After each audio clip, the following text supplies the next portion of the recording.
Good afternoon, everyone. I'm so pleased to be here. Kind of tall. All right. So, more than 10 years ago,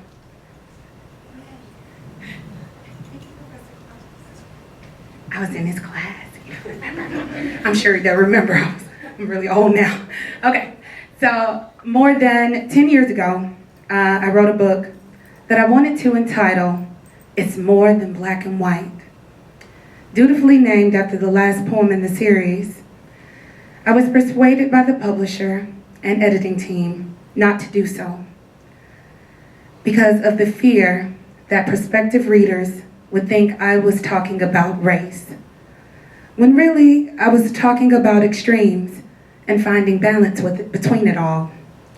Once again, the bane of American culture is that we are all often reduced to prescribed boxes, and by doing so, forced to subject our messages and ourselves to the limitations of the masses, and how something as permanent as our skin can be the burden or blessing of living up to or tearing down the legacy of those that came before us.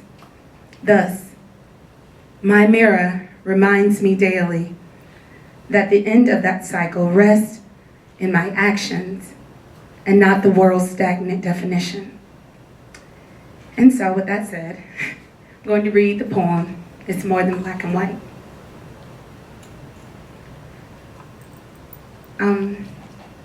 Do I need to be on mic? I'm really loud.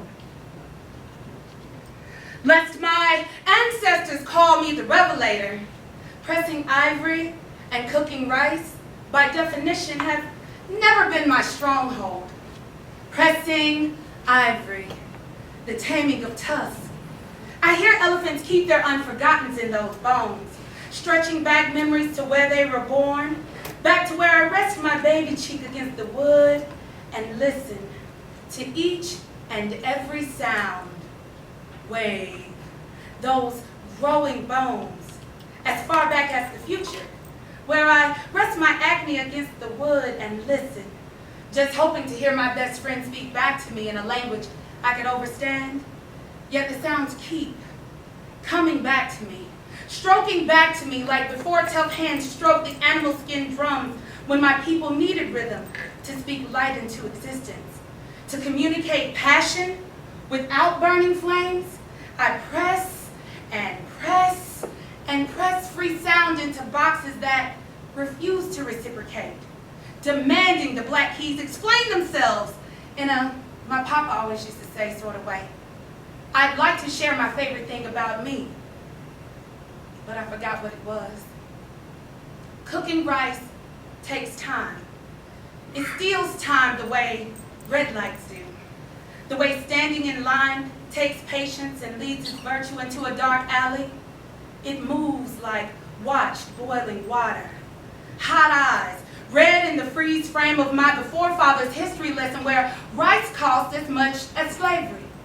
And more than Nana, pride-raping refiddle, sitting in her knees, knitting time into quilts and scarves and mittens shaped like paws where I crawl and crawl and crawl on all befores. I realize standing isn't a matter of ability.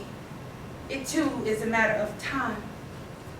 I took that new pill they used to forget traumatic events, to black out memories like a hand and its fingerprints, to regain freedom and forget waiting all yesterday for the pot to swell pieces that aren't so hard to chew and swallow.